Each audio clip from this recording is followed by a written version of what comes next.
Have you ever pondered this?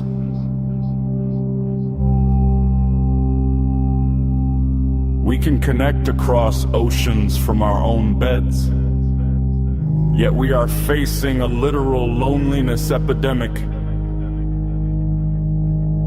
The more our awareness grows, the darker and more isolating the world seems to become. Some even wander the night's shadows, waiting for whispers of the long gone just to find a tangible shred of memory in the universe. My name is Dakota Frandsen. I'm not here to prove the supernatural is real or to tell you how to live. I am here to offer a wake-up call. I've witnessed fascinating things, but instead of grasping at threads, asking if ghosts or UFOs are out there, maybe the question we should be asking is, are we truly unknown?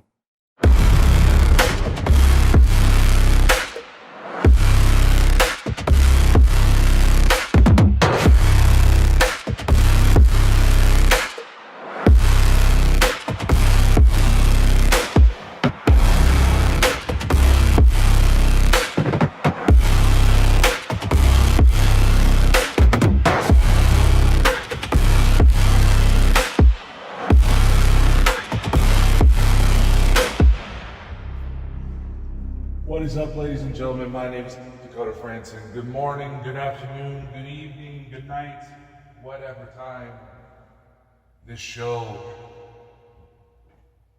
greets you.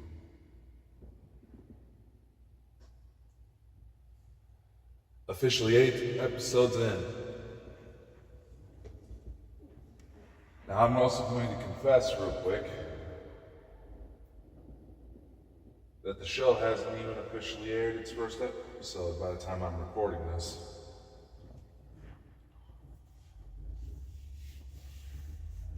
I suppose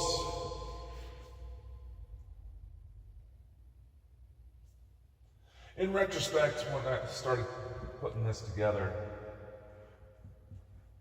this was yet a brand new attempt at the same old pattern that essentially helped keep me alive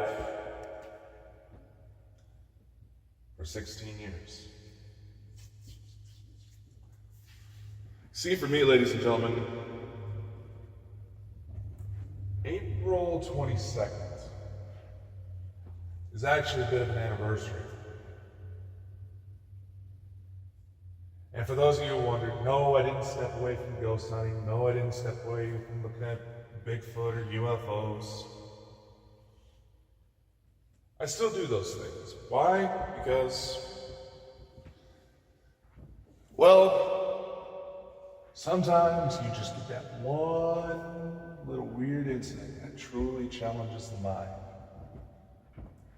And I found those moments to be stimulating. Now, do they necessarily prove the existence of ghosts, Bigfoot, or UFOs?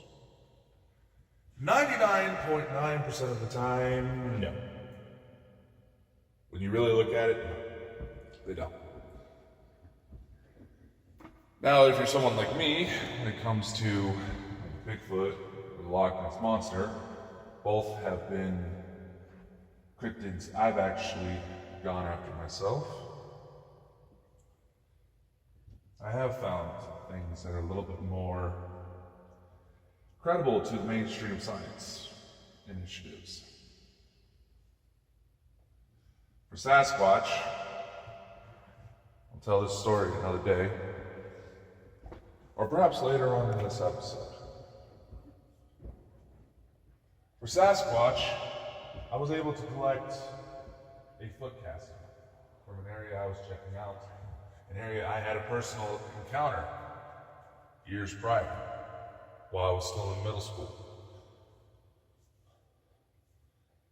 As for the Loch Ness, if any of you want to try to check me on this, I invite you to. Head over to the official Loch Ness sighting registry. Go back to 2018. Look and see whose name is the first one on the sightings list. It's me. Now, as for the Sasquatch situation, that was proof, validated by the late Jeff Meldrum, the Bigfoot professor from Idaho State University. He actually validated it as a legitimate finding on air of my old show, The Bald and Bonker Show. That was a very exciting moment for me. Now, as for Loch Ness, sorry, ladies and gentlemen, between my sighting and the DNA results, which were collected shortly after my sighting, I have to report that Nessie is not a plesiosaur, it's not some unidentified aquatic animal. The sightings of Nessie, corroborated by DNA, where there's an actual serpent-like creature in the water, not a piece of driftwood, not a local seal population, not some alpacas from a nearby farm busting out of their enclosure because it was a hot day and they wanted to have a beach day. That actually happened. As far as an actual serpent in the water,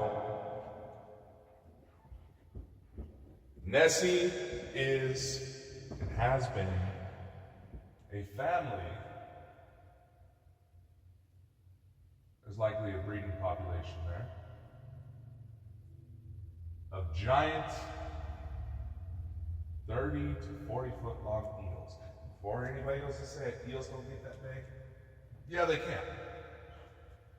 If they don't find themselves sick, severely injured, and don't have any major predators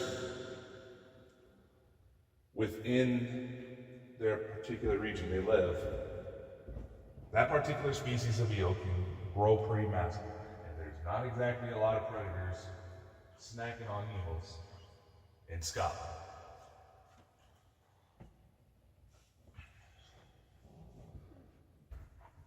What do those stories have to do with today's episode? For those of you paying attention to the title names, you might see something along the lines of manifestation and serendipity.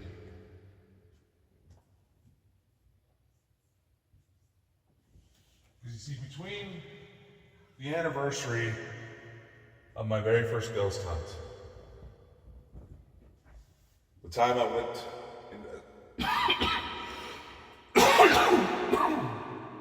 went investigating Sasquatch locally based off of information from my own sighting within the South Hills here in Idaho, near Magic Mountain Ski Resort for any of the skiers and snowboarders who happen to visit my area, to even Loch Ness in Scotland.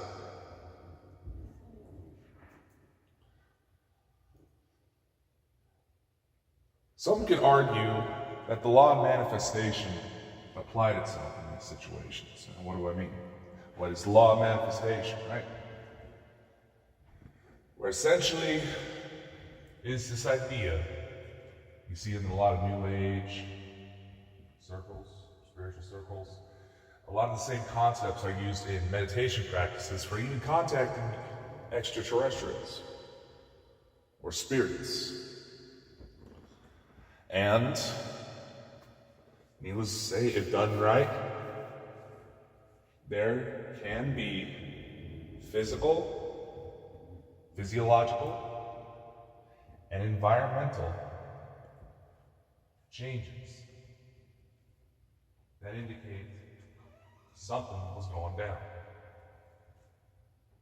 And it's the idea that if you truly want something, you visualize it, You visualize it to the point that you could practically feel it with your bare hands, whatever the situation may be.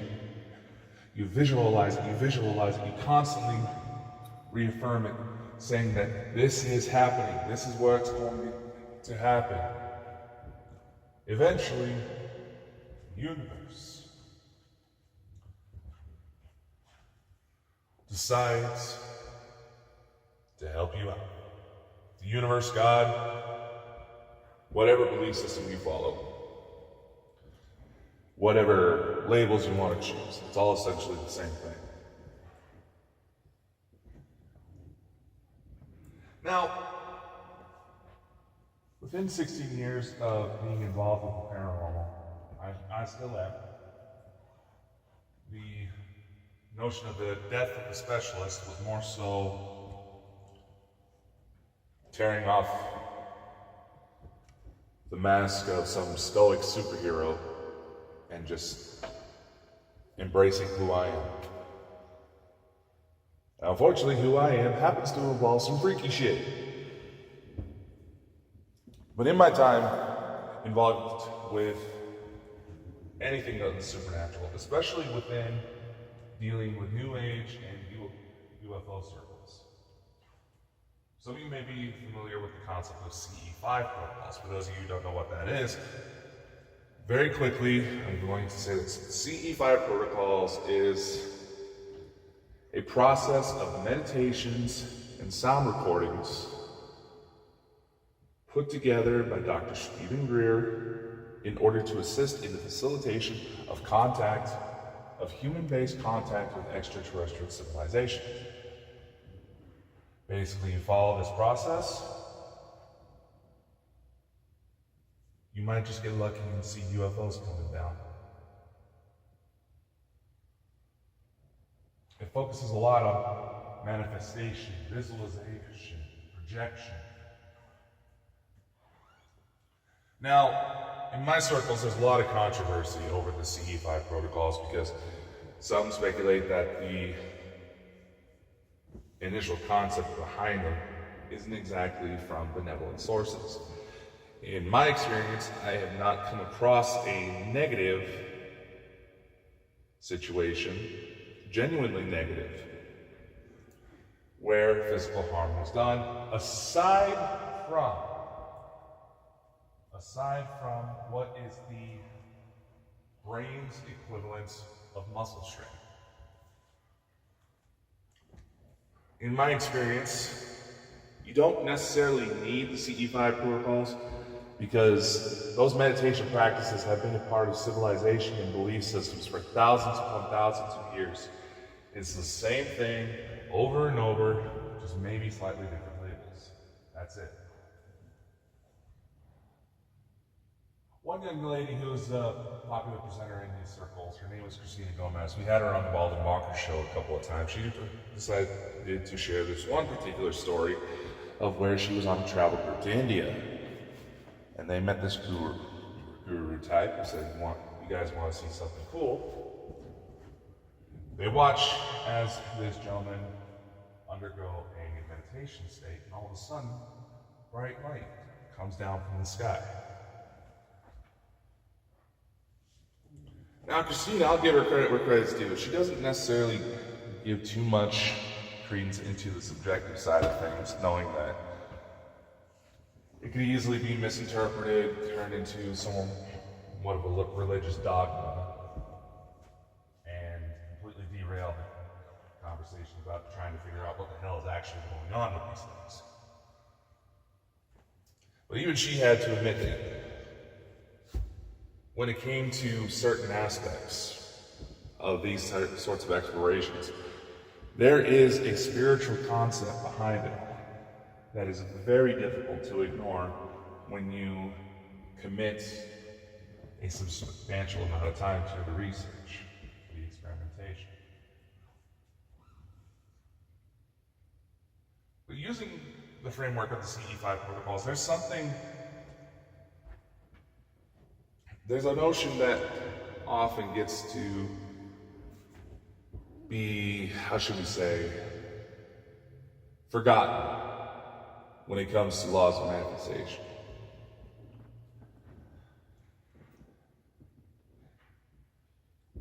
could turn on the tones and have absolutely nothing happen except for maybe a head.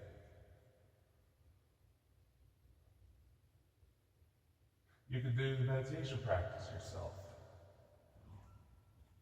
Not necessarily get into the right state of mind and have nothing happen.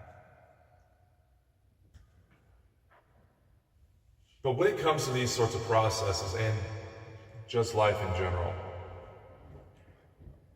how often are we able to just magically sit there, think, I would want a hamburger, and a hamburger, miraculously fully cooked to your perfection, all the best toppings, seasonings, mouth-watering goodness, just plops right in front of you. I just made myself slightly hungry with that example. But I digress. Or, let's say, Jim Carrey, perfect example. He is someone who is familiar with the law of manifestation. And he talks about, you can find some old interviews about this where he was a struggling actor and he was wanting to obviously make it big, make a comfortable amount of money. He grew up in a poverty-like situation, so he knew what it was like to not go without money, and he didn't want to pass that on to his own family. Jim Carrey tells the story of this nun, a teacher who was a nun, who told him about the law of manifestation, and it was that essentially, in typical Jim Carrey fashion, this woman told him about how she was able to pray to the Mother Mary hard enough, she could pretty much just get whatever she wanted. And a young Jim Carrey, who was a schoolboy at the time, who was very much wanting a brand new bicycle. I believe he said he was about 9, 10 years old around this time. Tries it out for himself, and suddenly the exact bike he visualized was brought home.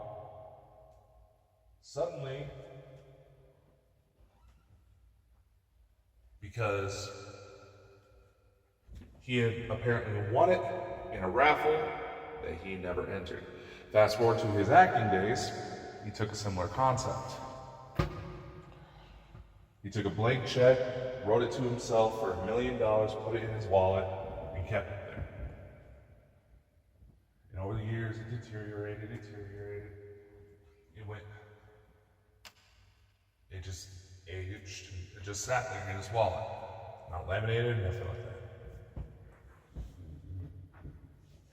Then he gets his first $1 million paycheck from Dumb and Dumber.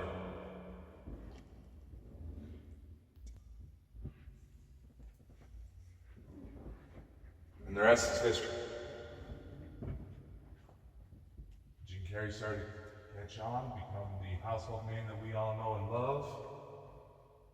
The crazy goofball who suddenly, in his later years, started to talk a lot about more and more about spiritualist ideas, and became the center for a few different conspiracies.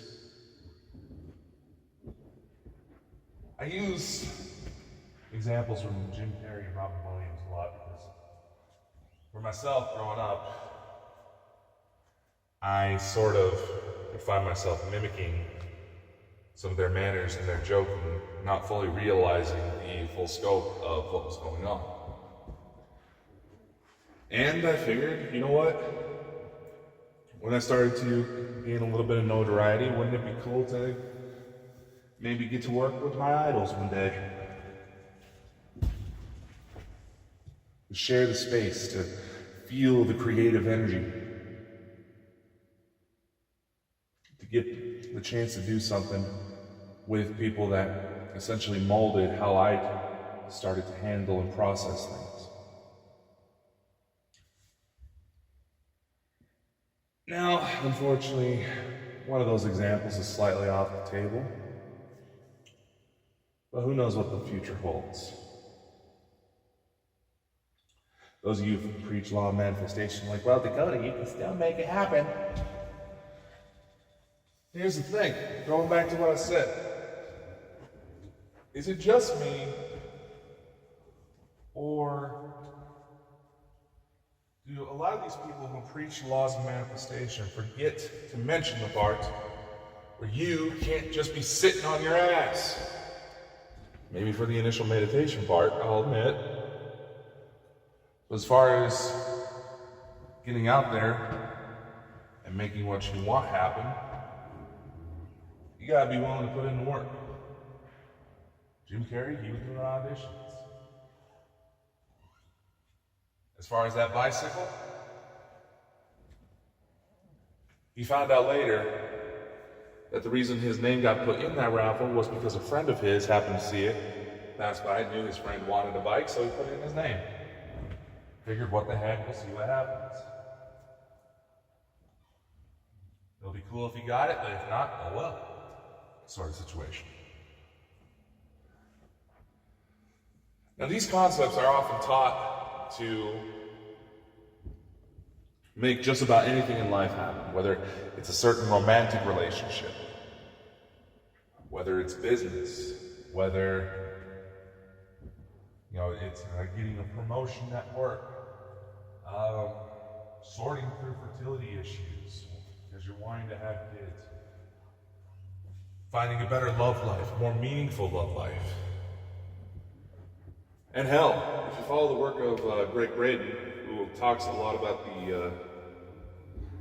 the inner workings of the universe, the fabric of the universe, how a lot of these concepts of manifestation, meditation can actually cause ripple effects within the very fabrics of the universe itself, to the point that skilled practitioners in China, I know I talked about my experience with the Chinese medical system on the last episode, and probably by comparison, it would be hard to believe that such a thing would exist, but there's tape out there, and it's a hell of a lot older than AI technology.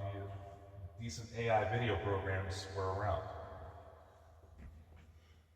And it's a legit tape where a woman was brought into the Chinese hospital. They did an MRI. They found what was essentially would have been a stage 4 tumor in her gut. The reason why she was getting sick. They started reciting certain chants. They had this woman go through certain meditation practices, change her diet. And all of a sudden they started doing this rapid chanting. The very kind of ritualistic chanting you would see in Hakka when it comes to Samoan cultures, when it comes to native tribes. This ritualistic chanting, even war chants. Not only one, try to scare the fuck out of the enemy so they're not as effective of a fighter, and two, to boost up the morale of all of your own guys. These concepts, and mainstream science may argue that a lot of these are psychosomatic effects. These associations, these effects that people report within these ritualistic practices are just the human brain's lack of ability to differentiate possible patterns and correlation. Now, if I'll say, to give it as an example, say you were walking into a room one day, clap your hands, and all of a sudden glass starts shattering everywhere. You didn't hit a certain pitch, you just clapped your hands, and more glass breaks. It's like, oh God, that was odd. Is something going on? What happened? You don't hear any explosions outside, you don't feel any weird temperature anomalies, there's no sense of any real danger or gunfire. So there's a part of you that may start wondering, Did I do that? And maybe, just maybe, when you're all alone, you go home and you clap your hands just to test. The next thing you know, something else breaks. And you're like, oh, am I an X-Man? But do you see what I mean? As for the windows breaking all of a sudden, yeah, that would be cause for concern. There could have been some seismic activity that caused pressure on the glass. There could have very well been a pressure wave from some sort of explosion. Or implosion, for those of you who do not make sure to roll down your vehicle's windows in the summertime. If you leave your car sitting out in the direct sun for too long, causing your windows to implode and a very expensive repair bill.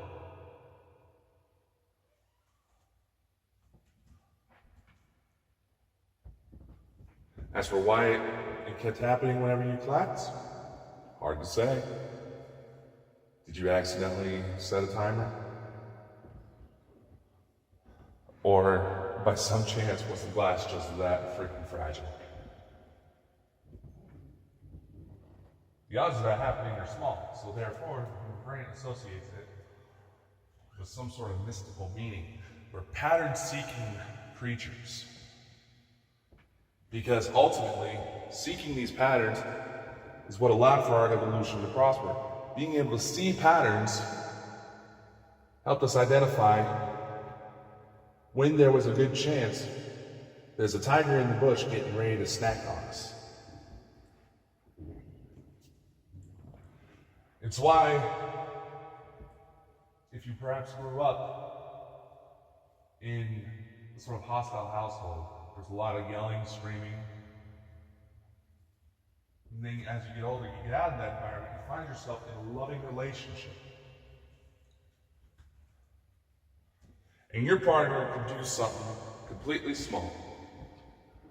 Any other day, they're practically the perfect human being. No, you don't really fight. There's healthy conversations. They're there. They listen for you. They help you out when they see you need help. They're the ideal partner. But because you have that disposition deep within you, so let's face it, anybody who's dealt with these sorts of situations knows that those marks, they tend to go deep, especially if you got afflicted in childhood.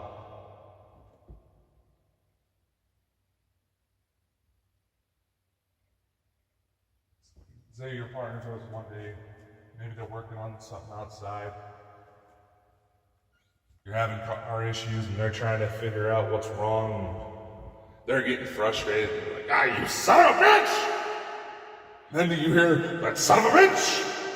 And you think, ah! And you just feel your entire body just seize right there. Every fiber of your being, your butt muscles, your butt starts to clench. Your very bones start to seize. The muscles start tingling all over. This partner has never hurt you. Even if they came home on a bad day, they were always kind, they were always calm, they were emphasized that nothing was really wrong, and they seem like it's upset, it's not you. When you hear them yell that one time, and you can't help it.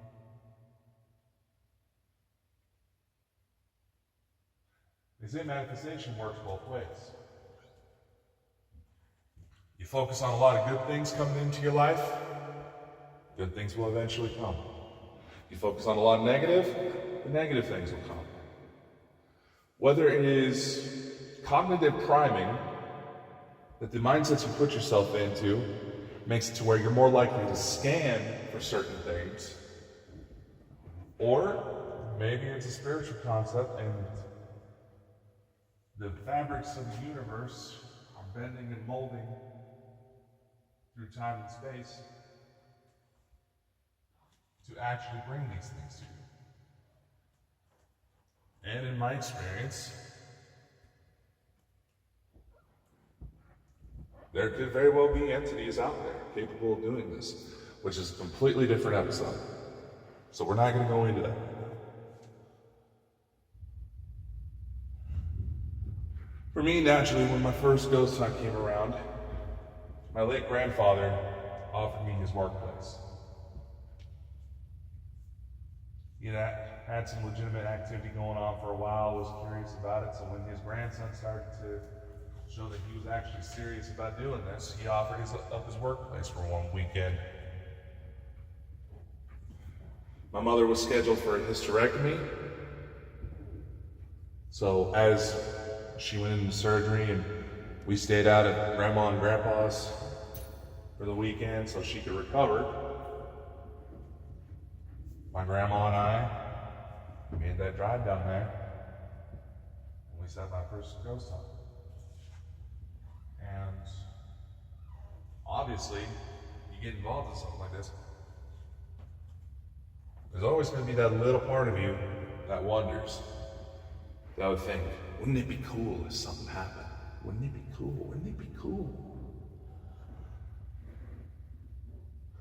So my grandmother goes to reiterate everything that my grandfather would say and certain activity going on. There was an apartment building attached to this place that my uncle actually lived in, that we had full access to. My uncle said that there would be nights where there would suddenly be random smoke filling in the room. There would be no fires, nobody smoked. There would just be like this smoky mist just coming out of nowhere. I will tell you that the previous tenant and former foreman and his wife, my grandfather's old boss and his wife at the time, who passed away while living there, were both avid smokers. I will say that. But my uncle, no, he didn't smoke.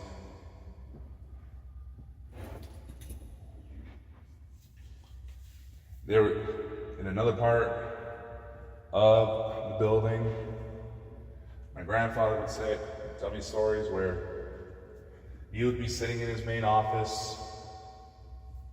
He would have commissioners come in, county commissioners come in to discuss what's been going on. Typical workplace meeting, nothing out of the ordinary. Yet, all of a sudden, outside when nobody else was supposed to be in the building, they would hear footsteps. Now, these footsteps could not have been, say, like pipes banging against the floorboards. Most of the flooring within the actual shop facility, where the snow plows and the tools were all located. Within the actual shop, it was gravel flooring. And it is very hard to be sneaky in loose gravel.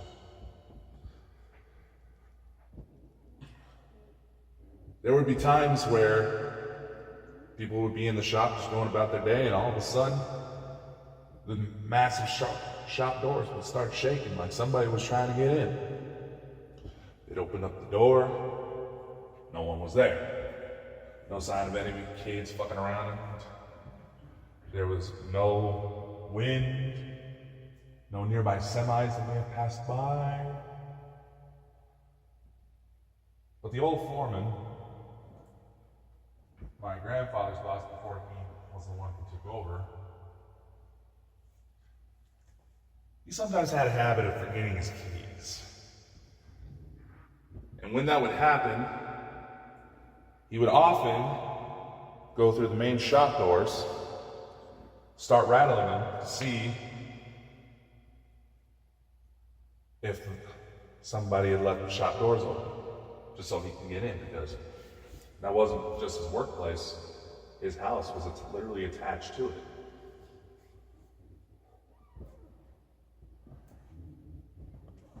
Just a couple of stories, so. Here's also the thing. My grandfather worked in that place for a very long time. It's located in Murtaugh, Idaho, where I grew up. Ground zero for the specialist, as I would say. And the alleged spirits there, or at least the most recently added ones, just happen to be family friends. My grandparents went to school with my grandfather's boss's kids. You can actually, if you ever find yourself in the high school library in Murtaugh for whatever reason, preferably because you have a kid going there yourself or you're a teacher, you can head into the library of the school and you can see the graduating photos of every single year that Murtaugh School was in operation. Now, Murtaugh was not a big school. There was one class for every grade. So about 20 to 30 students per grade. So, you wouldn't have to look hard. You could easily find the photos of the shop owners' kids. My grandparents, my maternal grandparents, are still hanging on those walls. Because my maternal grandparents were actually high school sweethearts. So I had personal connections. It seemed like the perfect place to get started. For Christmas one year, my grandmother actually was able to get me a set of CCTV cameras.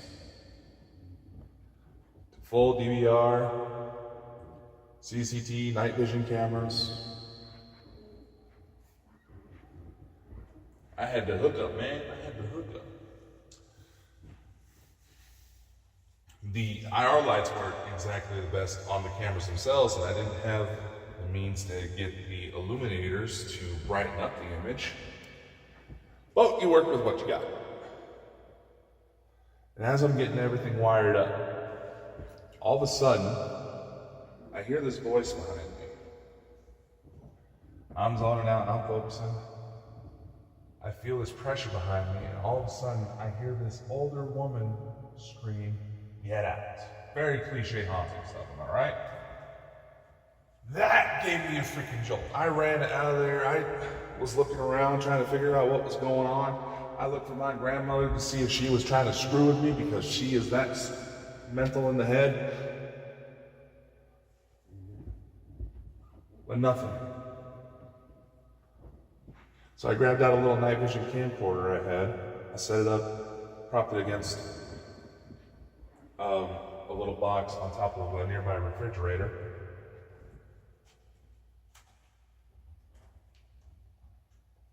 And I did a little bit of a session, try to bring out context. And literally in this tape, on command, I asked someone to show themselves to this camera to prove that they're still here. All of a sudden, a face fucking pops into frame. Right on cue. This was an intelligent-based haunting.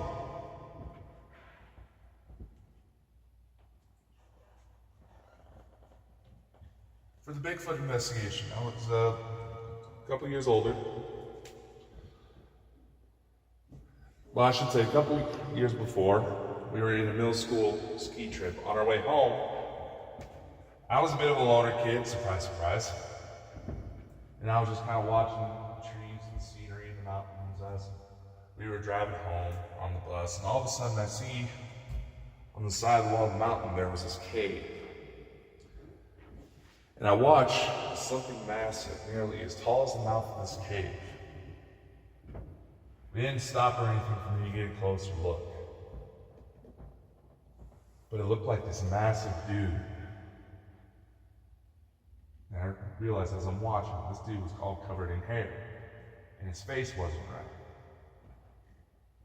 It looked like he had just gotten out of bed. He put his hand up against the top of the mouth of the cave and just watched the buses as they drove by. And as I'm watching this thing, I start to realize, wait, the face doesn't look right. The face actually resembled Australopithecus, an early human ancestor.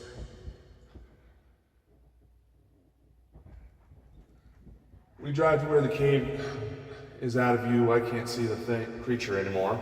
I'm looking around the bus, seeing if anybody else just happened to see that. No luck, everybody else was chatting away. One of the teachers that was sitting across from me on the bus, she notices I'm acting a little funny. She knows I'm a little bit more reserved. So if my attention starts to catch on something, there's usually something happening. She looks at me and says, Dakota, what's going on? You all right? I say, yeah, we just passed something standing in that cave that was back there. Now, I'll also admit, I would not put it past my old teacher, one of my old English teachers from middle school, to maybe make a little sarcastic remark just to mess with me, but I figured maybe there was something there. She looked at me and said, well, Dakota, maybe it was Bigfoot. Let's just say that stuck a little bit more than it probably should have. A couple years later, I had an interesting opportunity arise.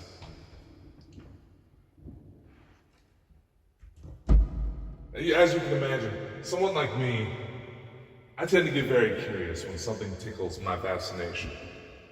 I tend to become obsessive, hyper-focused. I cannot just get this thing out of my head. If it tickles my fancy, I'm going to obsessively research it for hours on end. Which some of you may have already figured out, considering I was so focused on one particular image of potentially becoming a father that I held on to that notion for 16 years, and even in my best efforts to not let it interfere with my relationships, it inevitably did. Even when I met a woman who thankfully was interested in the supernatural, to where she was a little bit more open-minded about the possibility, there were a number of odd synchronicities between us that suggested, hey, maybe she's it. Even then, it allowed for pressure to set in. But nevertheless, me wanting to learn something, anybody wanting to learn something is not necessarily a bad thing, when in moderation. So when it came to potentially hunting Bigfoot, I started looking up everything I could. I went to school, see if there were books in the library I could look into. I researched online whenever I had a chance. If there was a chance I could get my hands on, watching a documentary. The show Destination Truth was honestly one of my favorites. And growing up, as a kid, I honestly wanted to be a lot like Josh Gates. Get to travel the world, exploring, looking into all these ancient mysteries, and just reporting on what I find, and maybe, just maybe, we find something extraordinary. But in the end, the simple fact of being able to go on that journey alone became such a gripping narrative that, much like the story of when I went to China that I discussed last episode, my world became so much bigger than what I could see on the horizon in my immediate vicinity. My world looked so much bigger. There was so much left to explore that it was able to start breaking me free from suicidal ideations.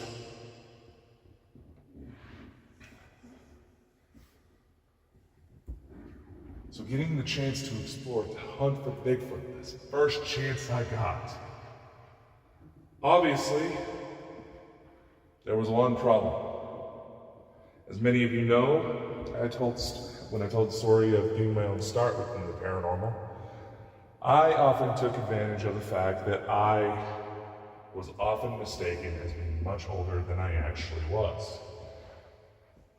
So like from the ages of 9 to about,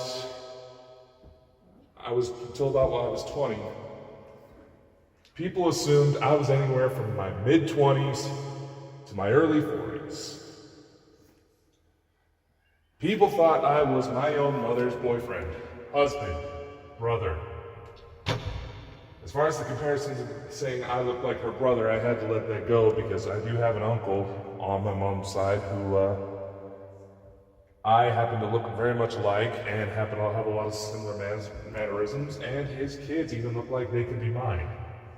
No, I did not have sexual relations with my aunt. Dear Lord, no. And I always say that because a few friends of mine, when I went to tell this story, made that joke. But I digress. Being able to hide my age like that helped me get into a lot of areas that no teenager probably should have access to. And it's gained me a certain bit of following that no teenage boy should have access to. But as far as planning a trip up to the mountains, that was a little bit harder to organize. For obvious reasons. So an opportunity came up. This was 2011. It was the summertime, it was July. Instead of, heading out of state to buy a bunch of illegal fireworks to set off for the 4th of July, the family opted for a little bit more of a comfort thing. And being that we were out in the middle of the woods, I was diving head first into whatever paranormal cases I could get my hands on. I saw it as a potential opportunity to go hunting for Bigfoot while camping. Seemed like a perfect time. There were 2 destinations picked out. One of which just so happened to be a campground that was just up the road from where I had my initial experience, where I saw that creature in the mouth of the cave.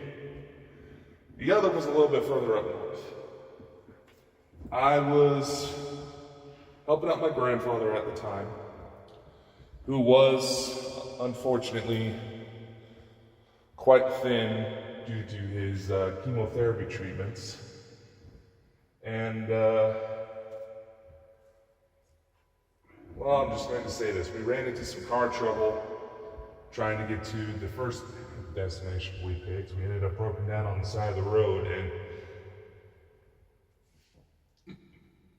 just to illustrate the point, my grandfather was very much the type of guy who liked to work with his hands, power tools, hand saws, all that. If he could work on something, he could fix on something.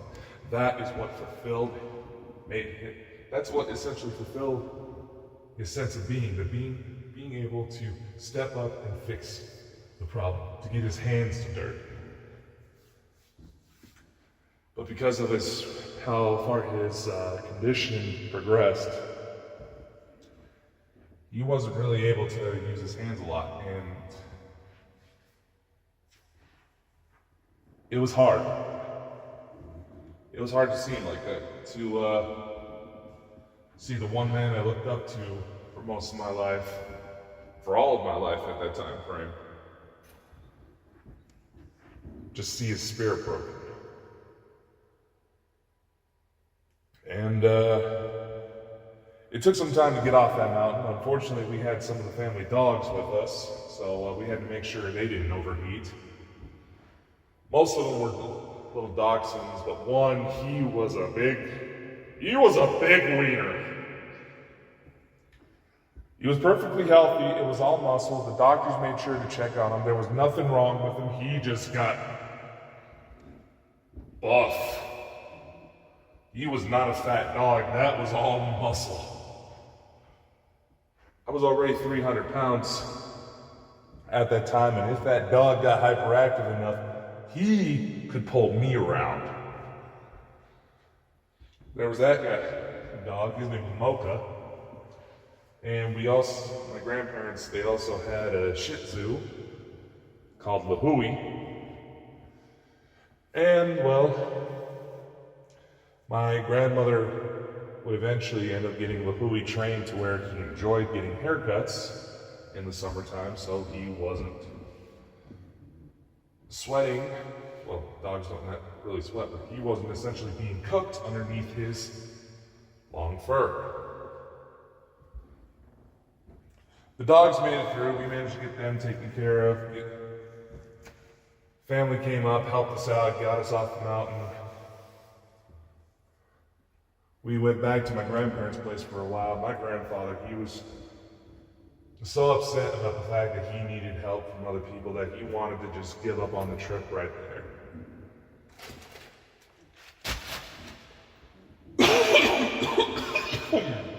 But eventually, we got everybody settled down, and we went to Plan B, Diamondfield Jack Campground.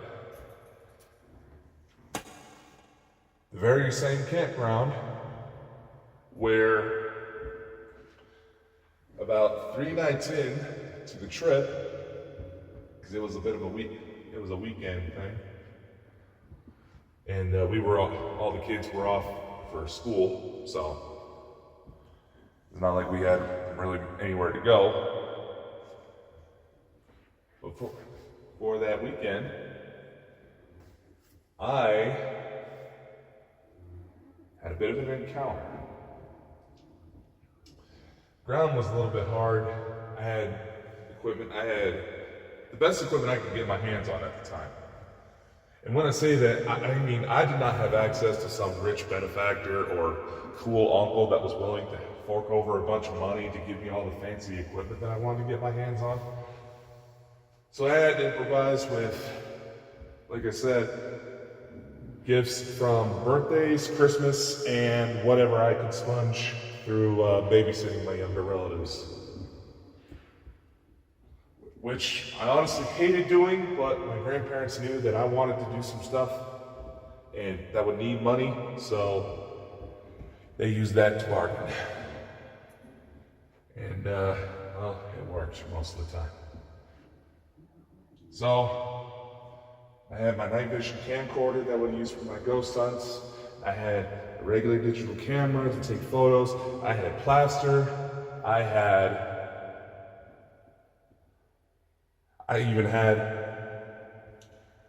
sort of a children's pair, like $50 at the time, if I remember correctly, but a children's toy pair of night vision binoculars, of night vision goggles. The kind where they were legitimate night vision, they worked. But when you actually put them on, and the screen is only like 3 inches wide, so it's pretty much like utilizing night vision through an old mobile phone, an old flip phone. It wasn't the best, but it's what I had. And it got interesting, because I also had a secret ingredient that I acquired the knowledge for from my research, and as well as a news article that started to circulate a couple weeks before this trip took place. And it sparked my curiosity just enough because of the results it produced. So I was like, I could replicate this. So the plan was, we had all of our tents set up. I would find a spot that was within viewing distance of the camp I had for myself at the time. Basically to where I can just sit at the door of my tent, sit there with my equipment ready and see if something came out.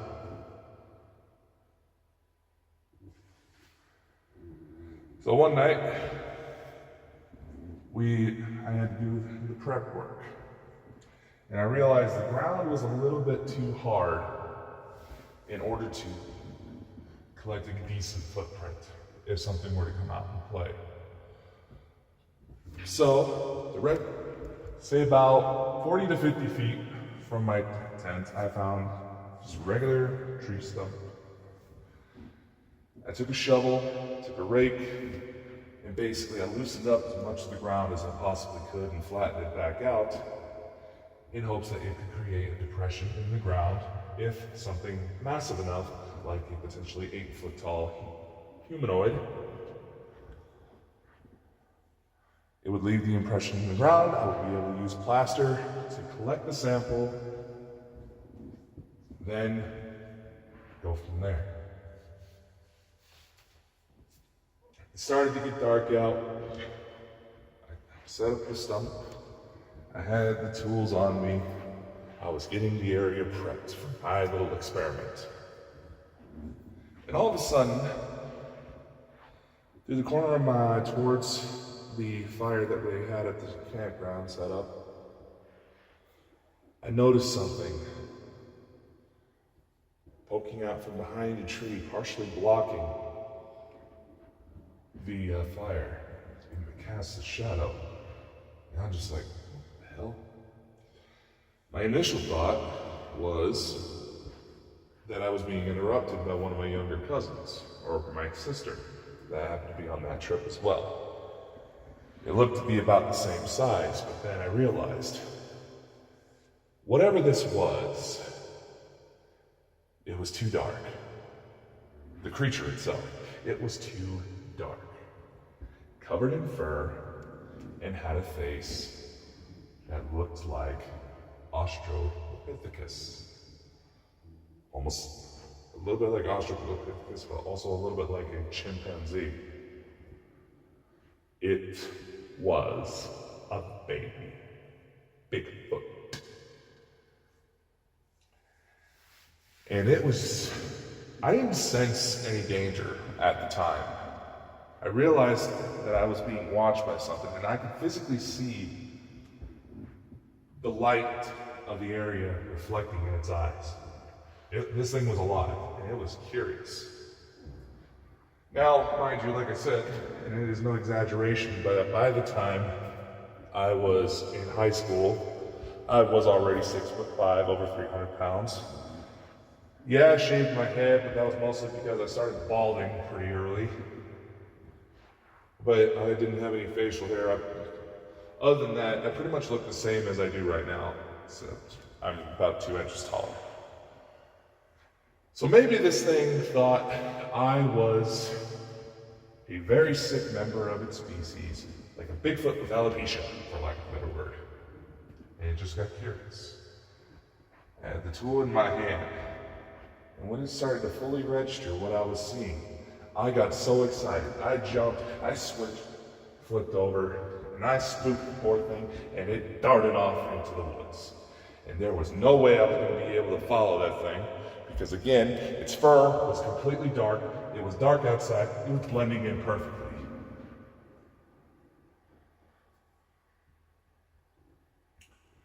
So I look. I'm in enough of a clearing that my uncles were still sitting by the campfire. They see me looking at something. And they were fully aware of what I was trying to do. They're like, Dakota, what's going on? I was like, something was just staring at me. As I was setting up, and something was just looking at me. Something was right here. Even the dogs came up, and they started sniffing around that area. So if I had a leash and certainty that Sasquatch wouldn't kill the poor puppies, I could have used those dogs to track it down. So my uncles, they're like, okay, you should probably get back closer to the camp. That could have been like a coyote or something. And I'm just like, that wasn't no coyote. I can know the fucking difference between a dog and an ape. Well, they were right. It was getting dark, and I needed to get back close to the camp, closer to where I know my uncles had their weapons stashed on them just in case we had dealings with wildlife. So, I finished up what I was doing, and I laid some bait. I went back to my tent, sat down, got myself comfortable in the sleeping bag, and I waited. I stayed down, tried to be as still as possible. Time went on. I was too comfortable, and I was coming off of an adrenaline crash, and I ended up falling asleep. The next morning, I wake up, I stretch, I'm sitting down at the campsite, completely have forgotten that I witnessed something last night until my uncles made a remark and said, Dakota, did you catch anything last night? And I was, oh shit! I got up out of the chair, I ran up to the bait station. The bait was gone, and there was a print in the ground. I started cheering, yes! I fucking did it! Yes! They're like, my family was like, Dakota, what the hell's going on? It's like, come here! I got something! I show them, they look at it. My uncles and I, we're all very big guys. This print in the ground was bigger than all of our feet. I estimated it to be about a US men's size 22 foot. I barely wore a size 14 at the time. And even my uncles who were skeptical about this type of shit, they didn't think that it was going to be a viable area to look for Sasquatch. We're looking at this like, son of a bitch, you actually got something. I was so proud. I got the plaster. I was pouring the plaster into the imprint. Some bastards on motorbikes rode by, they made me jump. I spilled some, but I was able to get the plaster. I was so proud. I fucking did it. My first time I got evidence of Bigfoot!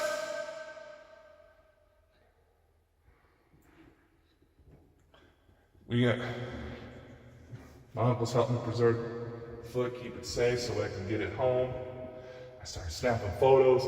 I put it on my Facebook. And I said, I found a big footprint. And the word got out at school. And the joke among my friends was like, Dakota, I know people like to go camping to go find themselves, but really? Like, were you running around naked in the woods?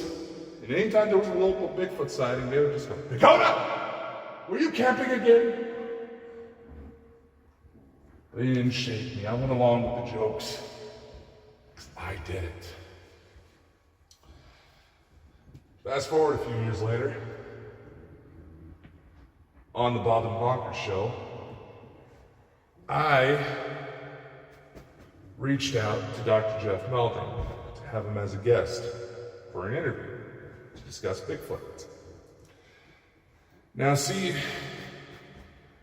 I utilized his school email, the email address he had for his work at Idaho State. And I got to thinking that would probably be the best way because, believe it or not, Dakota actually had an auntie who was also a professor at Idaho State University. And he was cordial, he responded, and he said yes. We managed to get a date, got it all set up. The interview went amazing. Towards the end of the show, I show him the photos of the great casting. I tell him my sighting, and he validated it. I had academic recognition for finding a valid Bigfoot.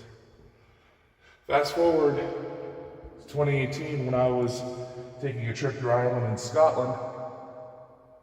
One of the last stops on our tour was at Loch Ness. I have always wanted to see the Loch Ness Monster. My eyes did not leave that water. Some of the kids that were along on that trip would joke, maybe you just are just manifesting it, you psychologically primed yourself, blah, blah, blah, blah, blah. I saw something moving in the water. I got footage. I sent it into the Loch Ness registry, and it was the very first registered sighting that year. A year later, because the casting people at National Geographic didn't pay attention to the news article they were looking at, I was able to get my footage featured on National Geographic. There's a lot of people who would go to say, Dakota, you manifested all that. You did it. Wow, that is amazing. But again, when it comes to manifestation, there's a part that a lot of people seem to gloss over. I still put in the work to make it happen. I got myself into position. I had to meet the universe, God, halfway. Now, when it comes to Loch Ness, there is a bit of a family, quote-unquote, joke that happens, saying that I may have had a supernatural assist for that. And that was revealed to me while I was maneuvering flights and layovers. I believe I was still in Chicago when I got the news. Or at least I was, if I remember correctly, now I'm thinking about it, I was on the plane. I had bought into the in-flight Wi-Fi for the trip so that way I can just goof around on my phone a little bit and message my family that I was on the way.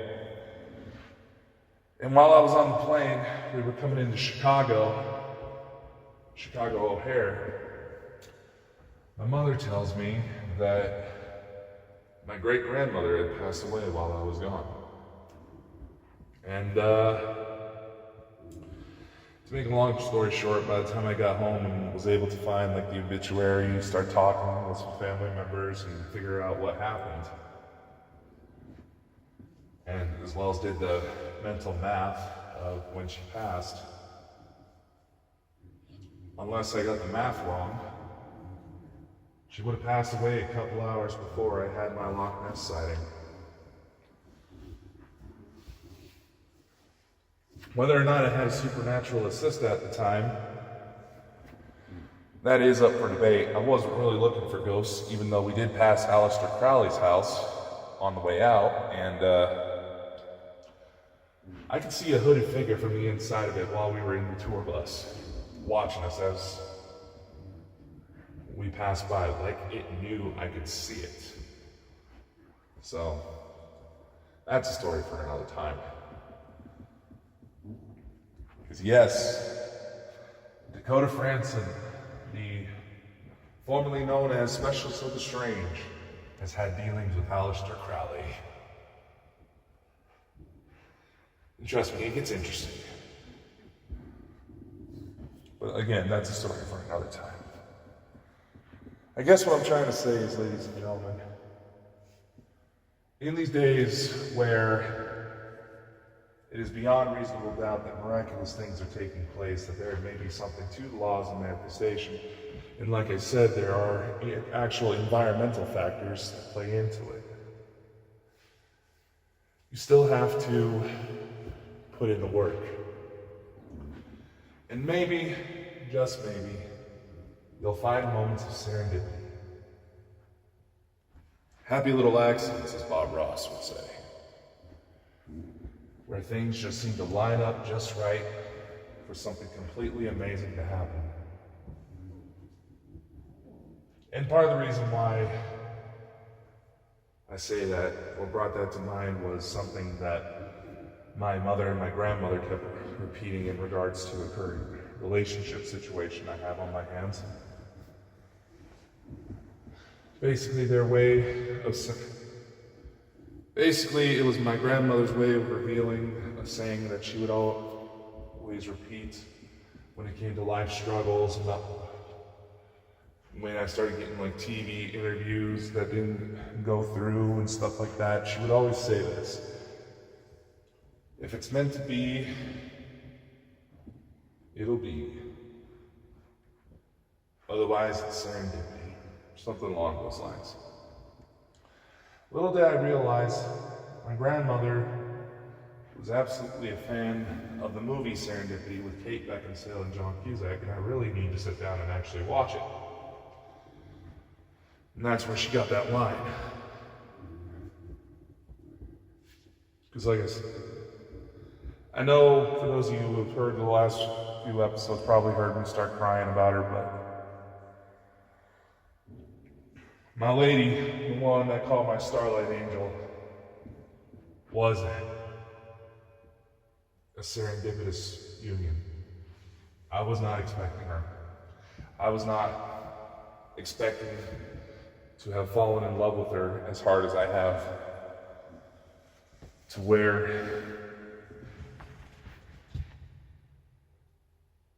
it honestly scares me. But I also know from the bottom of my heart, I would not give her up for anything. In fact, if I had to, I would trade in every single one of my major accomplishments that I've managed to bring together for myself, everything that is potentially on the line, on my way, on its way to welcome me in this life, to be the best version of myself for her, to be a man that she truly deserves, to be the man that she sees in me regardless of whether or not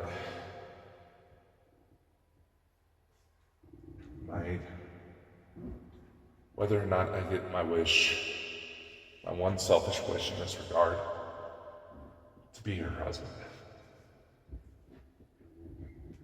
But at the same time, seeing everything that's unfolded with her, the stories we shared, the times we've had, seeing more and more glimpses of that absolutely beautiful mind of hers,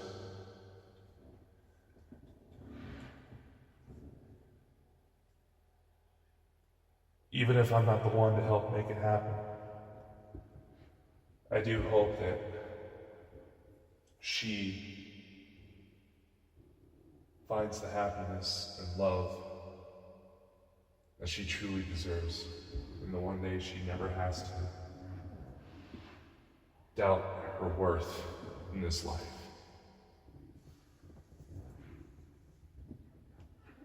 Because she is a reminder of what it is truly to be human, to love, to embrace, to explore. And I'm proud of who she is, who she's becoming. And if I don't get to be the one who gets to share that journey with her,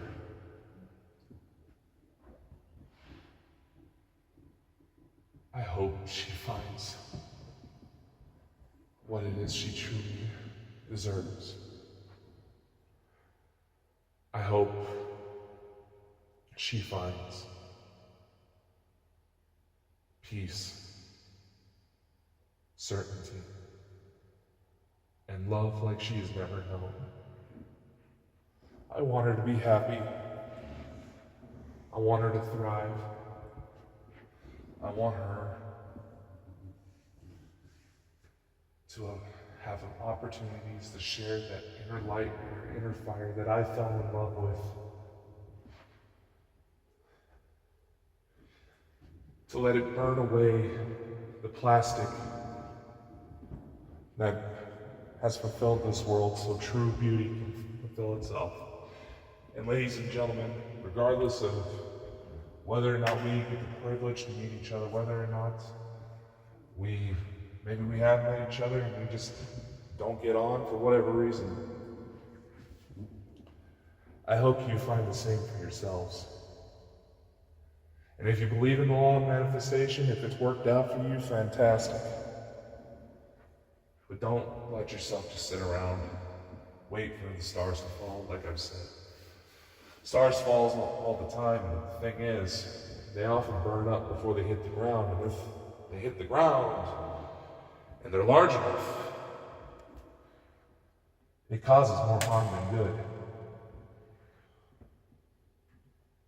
So don't let yourselves just sit there and wait and meditate and pray. Get out there into the world, explore, meet people, fall in love, try new things. Don't let it be. Don't let yourself become unknown because you're too scared to embrace the absolute beauty and serenity that is out there in the world waiting for you. You just gotta walk out that door. And though I must admit, in this life, there will always come pain, there will always come conflict. And I say this as officially it is under investigation and a proper notification has not been made until a next of kin notification has been given. But at the time of recording this part of the episode, because I accidentally had to break it in half because I got interrupted, there is rumors of a major UFO figure potentially having taken his own life. And if it's true, I offer my deepest condolences to the family. And I urge everybody who hears this news not to fall into the conspiracies, because admittedly it has been very suspicious about the number of deaths related to UFO phenomenon recently, in the last couple of years. But in truth, don't fall for the comforts that everything is fine. Even if things seem like absolutely perfect, if ever all of your loved ones seem like they are the happiest they've ever been.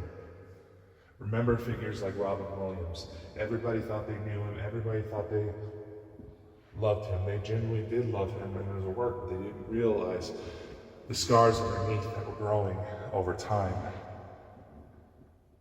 Check in on your loved ones. Let them know that you see them. Sometimes that's all it takes to help those people realize the horizon is not the limitation of what their world holds. I'll be seeing you next time, my friends.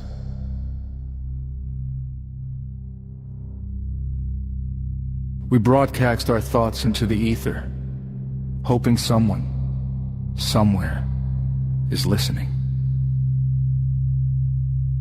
But the true cure for this epidemic of isolation isn't just speaking into the void, it's sharing the signal. If this frequency resonated within you, don't let it extinguish in the dark. Follow our journey. Share this message with a world that has forgotten how to listen.